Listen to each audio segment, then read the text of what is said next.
Writes, am I the a-hole for telling our mutual friends the real reason that I adopted a cat? I, 28 female, recently agreed to foster a cat who I was told had massive behavior issues and was going to be taken to an animal shelter if I didn't agree. I expected spitting, hissing, biting, not litter box trained, etc. Okay, so she's being advertised like a tiny fuzzy demon. I love that for us. Let's just take that in.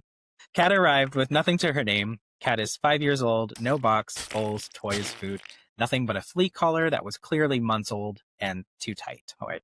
Quick reality check here. Filthy, underweight. Stressed cats aren't aggressive, they're scared, and they're reacting to their environment. Cat was absolutely filthy. Ex-owner told me they couldn't provide money at the time for me to set the cat up, and I allowed it as I'd been told they were in a nasty financial position.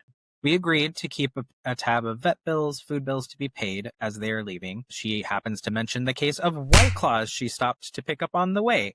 I was gobsmacked. I'm sorry. You didn't have money for litter, but you did have a budget for mango hard seltzer. Sweetie, priorities. Priorities. I set about getting what the cat needed and began to try to gauge its behavior.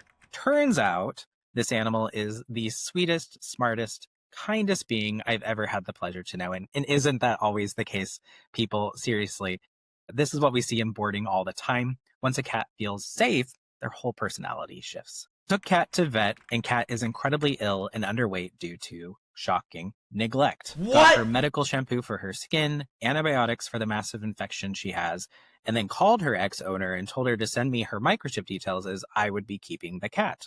This cat really needed a care plan, not a smear campaign. Neglect shows up physically first, behaviorally second. So she wasn't aggressive at all. She was unwell. She says, that's fine. Cat was never chipped anyway. Doesn't pay anything bar $40 of the bills. 2 days later, turns up at her job with hair and nails done. Jeez. So the cat fund is empty, but the salon fund is thriving. Got it. I got it.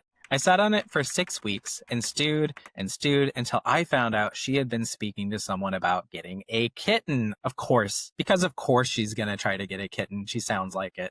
I didn't embellish anything. I simply told 2 of my closest friends what happened and why the cat stayed with me. The truth spread like wildfire, and most people have now turned their back on her. My only intent was to stop her from getting another animal, not for it to end up like this. I'm sorry.